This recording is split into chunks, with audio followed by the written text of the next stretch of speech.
Hello, and welcome to another update video about Bitcoin. So Bitcoin is still following the preferred wave count higher. Okay, so we haven't broken any support level, which means the trend is still up. Okay, the trend would only break if we were breaking any support level. So what I actually do, I will remove these previous Fibonacci support levels from the chart because they are not meaningful anymore. Also, what I've realized, people get really stuck in these microstructures. People lose focus.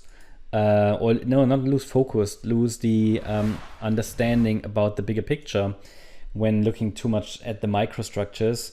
But that's exactly why I cover every day the daily chart, okay? And on the daily chart, we have still two bullish scenarios, okay? And we're still looking for higher prices.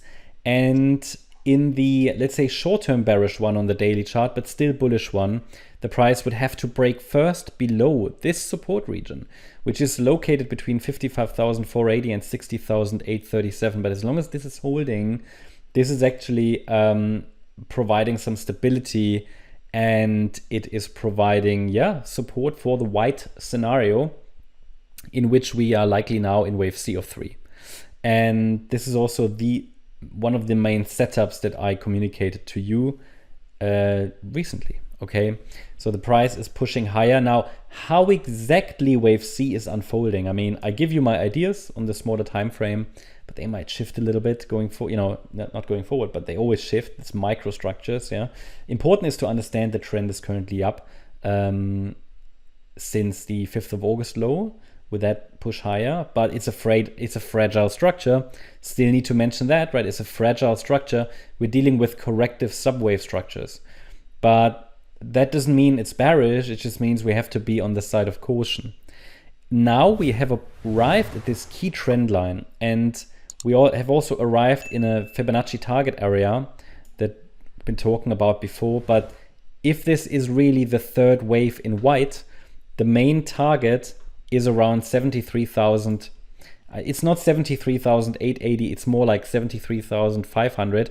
I realized that earlier today when I drew the fibs with more accuracy on the smaller time frame, but it doesn't make much difference. So we have the more accurate fibs on the smaller time frame. So let's take a look at the 1 hour chart.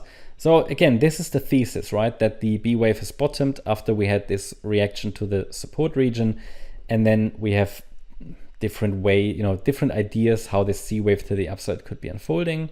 Most importantly, as long as support levels are holding, the focus can be on higher. I mean, it would now take a break below yesterday's low for a first indication that a top is in place, a top of sorts, yeah? So this is really the level that needs to be broken first for a first indication that a top of sorts has formed. And that is at 64,860. Against that level, the focus could be on higher. And I presented you with a few scenarios. So what I will remove from the chart now is actually here this sort of white microstructure, because there is no deep wave 2, right? So it simplifies the chart in a sense. I'm not going to change the colors here for now because it might confuse people, but the yellow count allows for a 1, 2, 3, 4, 1, 2, and then another 1, 2. And pretty much this would be wave 3, this would be wave 4, wave 5, and then there could be another 4, 5 pattern afterwards that's actually not labeled, but 1, 2, 3, 4, 5. Which would then be yellow wave 3 pretty much. You might just hear the dog walk around here. So this would be 5 waves in 3, yeah. Then we would have another wave 4 afterwards.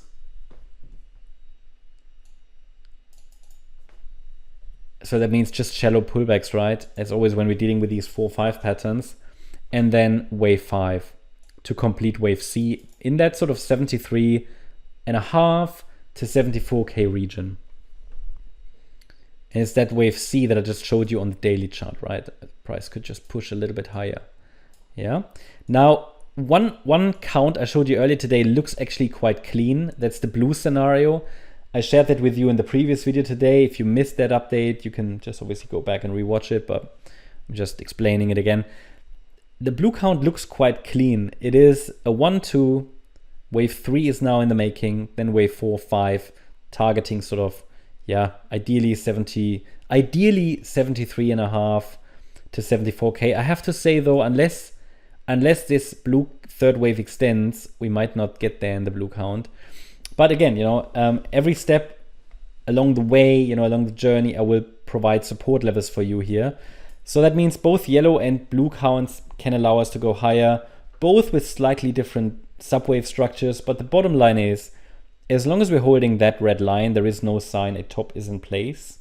And I've provided an update earlier today on Discord to say that actually the first ideal target for blue wave 3 is around 68,800, or let's say 68,780. 68,780. That's the 138% extension of the initial 1-2 setup. First ideal target. Can go higher, would actually be good if it goes higher to possibly 70k this third wave. Then when we get there, I can offer support for wave 4, which I might provide later today on Discord and then also in the next video, because we haven't yet reached 68,780 and we haven't got a top in place yet. And then we can watch for the fifth wave still to come, which would complete wave C of 3. And that is, if I go back to the daily chart, this third wave. So what we've done now is to zoom into the microstructure here. And you can see that it looks like 3 waves up at the moment. So we still need another 4-5 pattern. And I just explained to you where that 4-5 could start. So that's how I see Bitcoin at the moment. Hope you liked the update. If you did, please hit the like button, leave a comment and subscribe. And if you really like the content, then please check out the channel membership. Also make sure that you follow us on Instagram and Twitter for additional content. Thanks a lot for watching. Bye-bye.